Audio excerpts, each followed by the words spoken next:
Alrighty, hello every folks, and welcome to a little bit of a guide here on how to recruit this unit right here. They are by far one of the most annoying characters to get a hold of, and, well, quite frankly, they're pretty darn good. So let's cover this whole thing. So, step one.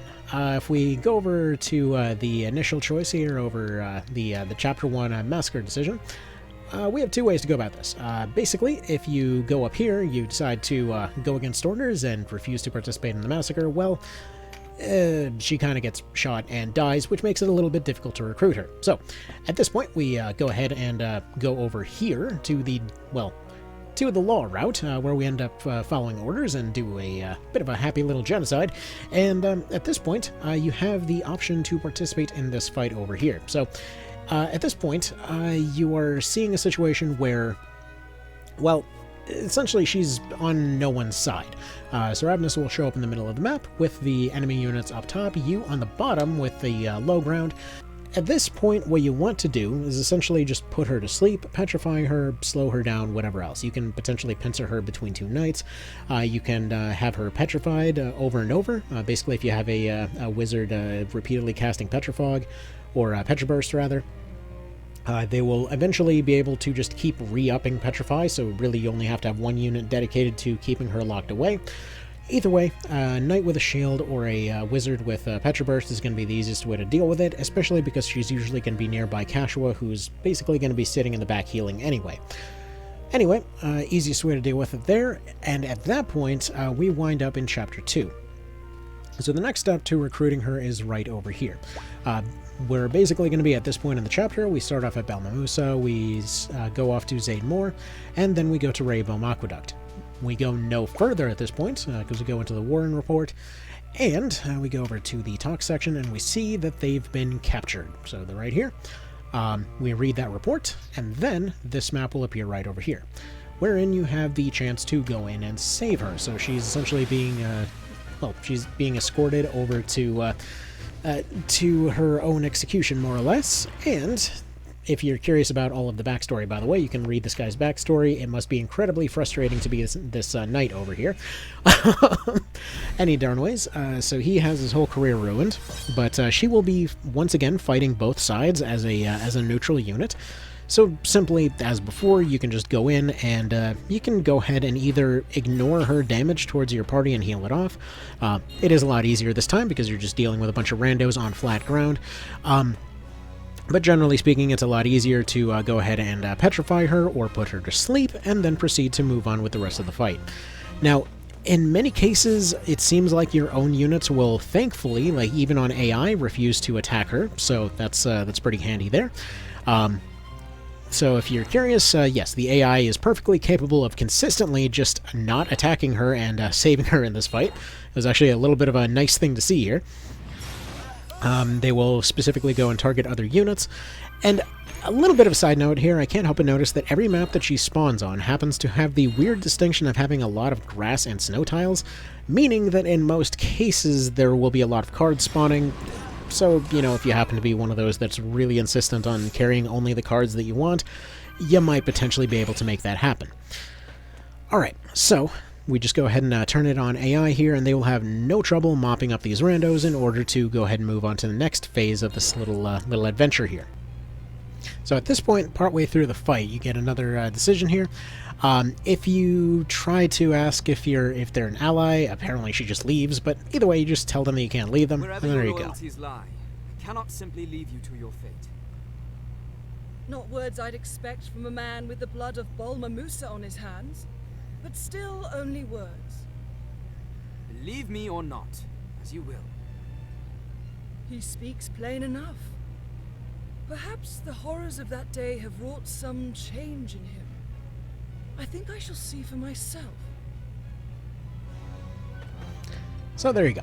At that point, she's convinced that she may want to join you at some point, but at this point still will refuse to do so. Alright, so at this point in the recruitment, it gets a little bit more complicated. See, up to this point, it's been relatively clear, and now stuff gets a little confusing. So, we go over to the Warren Report right here, and once we're in Chapter 3, what you want to do is wait till you're over at Majura Drift here, and then you take Brigantes. Okay? At this point, a story will end up popping up over in the Warren Report as soon as you leave Brigantis, telling you that the guy that's supposed to be running the place has kind of turned up missing. Read those implications as you will. There's a whole little background plot in terms of how all of this is going. So he turns up missing, and if you go over to go over to this next fight in Bahana, you need to bring along Yunin. He's the guy that joined you up here. So to reiterate, you go to Majora Drift, you capture Brigantis, you read that the Lord of the Castle is missing, you move over here, and you join this fight with Yunin. It will give you a little cookie for having a Dragoon in your party. He's probably the first Dragoon that you've run into at that point. So it should be, fairly obvious to go ahead and bring him along. You then have a fight there, wherein you get the leader down to 70% health, and you let Yunin, Denim, and the leader there have a conversation between themselves, letting them know that the castle is technically now officially in your hands, with the old Castellan mysteriously disappearing. Once Denim over here has a conversation that ends with "what?" with an exclamation mark and a question mark at the end, you're done there. You can go ahead and wrap up the fight. It's not a terribly difficult one, but then you are done. Now, as to why this is part of the trigger, it's a whole backstory thing. But anyway, you just need to get that done, and then you move over to Kritinai, you capture Kritinai, and then at that point, there's not going to be any new Warren Report entries or whatever else. All you got to do is go over to Bahana Highlands, and she will be here, having a little bit of a rough time. All right? So now, as far as why you'd even want to recruit her at this point, why you'd be putting yourself through all of this added effort, frankly, she is one of the fastest units in the game, and combined with the fact that she's going to be coming in with access to a White Knight, this means that she can further boost nearby units as well. We'll both be caught here. I'll stay and slow the enemy. You go on ahead. I owe you an apology, Ravness. I thought you could not be trusted. Forgive me. You are one of us. You're kind, but there's naught to forgive. Now go. See to our young Lord of Kritinai. So yeah, as you can see here, she tried to start her own little mini resistance. It did not go terribly well. And yeah, she wants to go and try to make all the sides have amends, so to speak. So you're basically doing the FFT Agrius 2 bit at this point. I mean, she is basically meant to be Agrius, more or less. Like you can tell from the design and everything else, but yeah, she gets access to White Knight, which means she gets access to Velocity Shift, which means that her, on top of those other White Knights, essentially standing in the middle of your party, more or less is just infinite perma-haste for everybody that's there. By herself, if you didn't know, unique characters have a better recovery time in most cases. There's one exception, but by and large, they're just slightly faster than many other characters, but are otherwise the same. In her case, she's one of the fastest in the game, and again, on top of the fact that she has a speed boost ability that can be combined with other speed boost abilities, it is downright hilarious, the kinds of stuff that she can get up to there. But we're now looking at a situation where it's essentially, you're surrounded on all sides. This fight used to be way more difficult in the PSP version due to insane archer crits being one-shots in many situations. Like, I kid you not when I say that when I was doing this in the PSP version on more than one occasion, it started off with 2 archers critting her, and that was the end. So, thankfully, this time around, it isn't as much of a worry, since you kind of have to make better use of your archers rather than them showing up to the fight with rocket launchers. Any darn ways, once again, as before, this time she at least shows up on your side. You can just leave it on AI, and they should be able to clean this up with relatively little issue.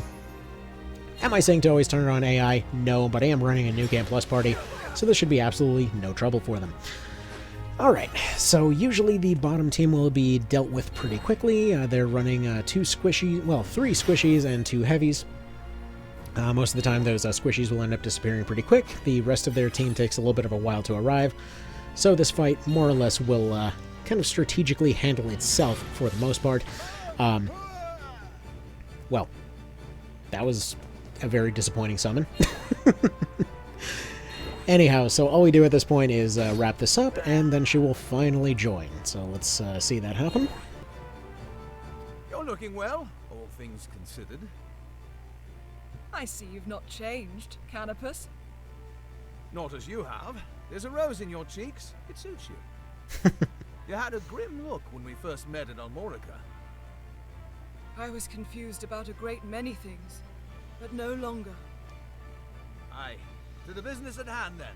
So many foes in need of mortality.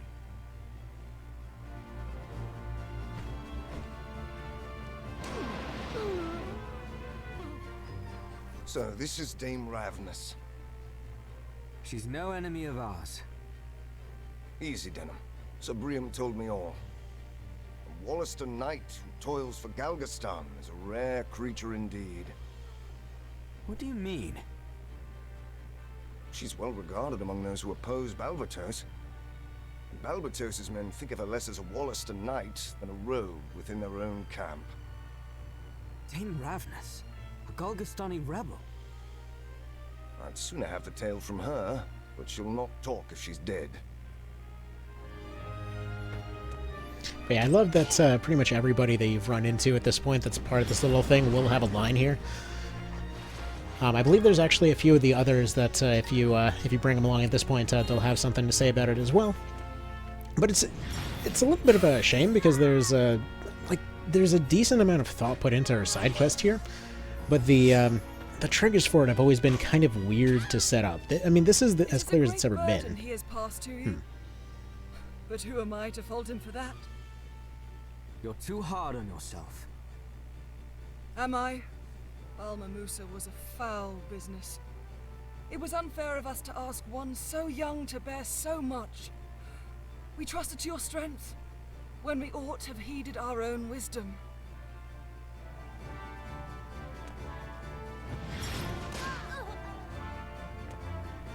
But yeah, technically speaking, this feels like this is kind of the clearest it's ever been, but you know, at the same time, it's still kind of quite a few steps to go and recruit her.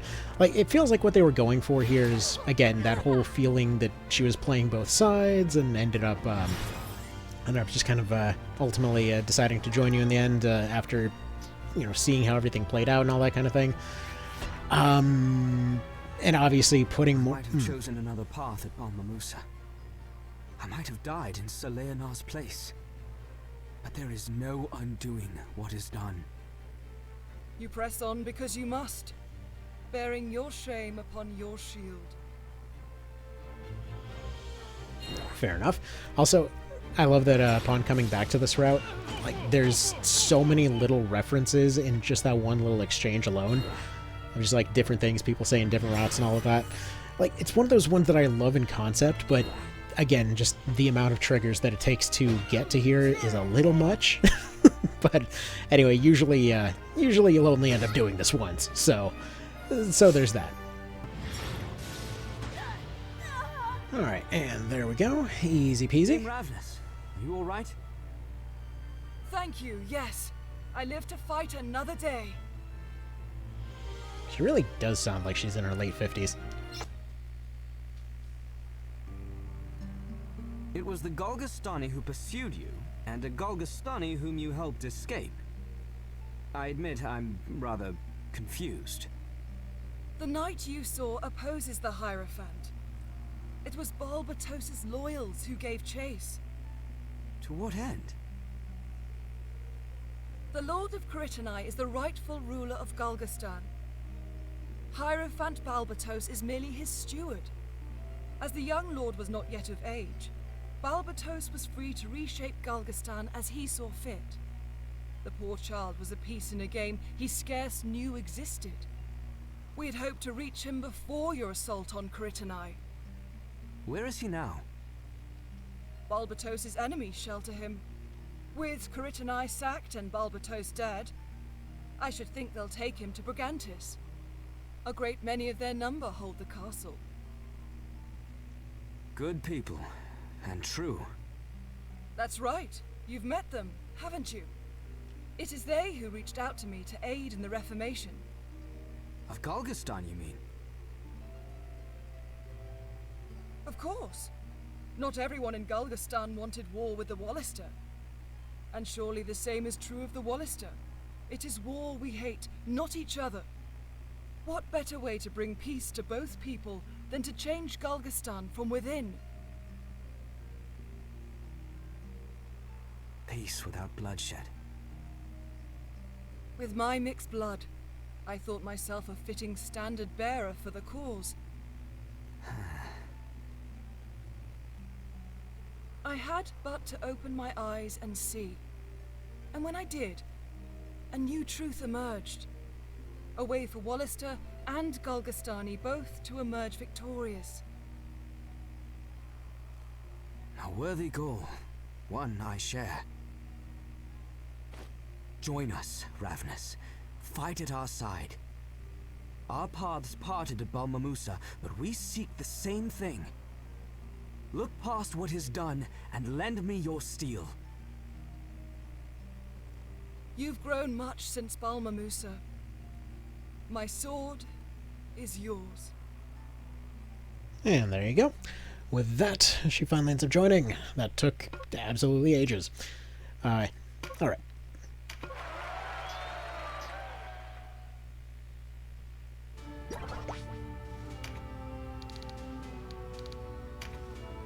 So, comes in with a Divine Element. I wonder if she actually still comes in with Swords trained up.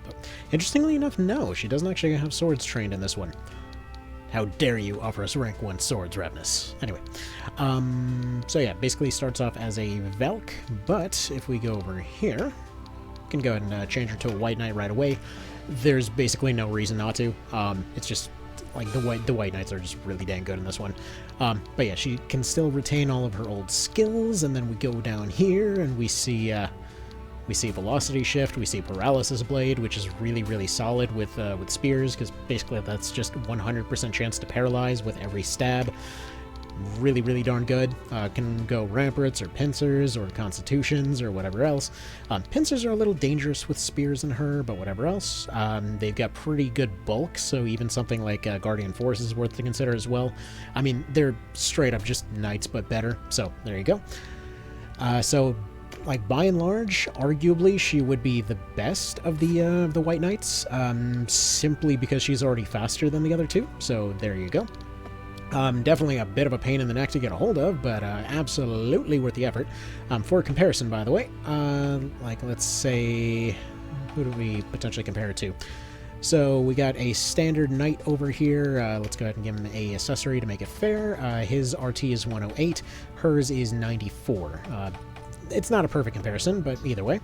Let's say we take a look at one of our other heavies here, Mr. Tammuz. His would be 118 with all of his heavy equipment, and again, hers at 94. Let's go ahead and put her in something a little bit more kind of fitting for where we are at the game here. Let's probably go for some Overguard pluses.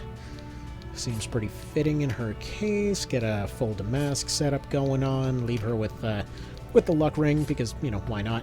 And again, it ends up just going up by 1 to 95. So, very solid thing there. Let's go ahead and maybe upgrade her spear as well. Give her a Scorpion or even a Volish 1. Her stats are high enough that she can really rock either of these. Basically, Volish would be good for Breach. Scorpion would be good for Poison. Probably just rock Volish Plus on her, and there we go, we get something like that, and again, only going up to 96. So either way, she's just going to be dramatically faster than most other units that you've got.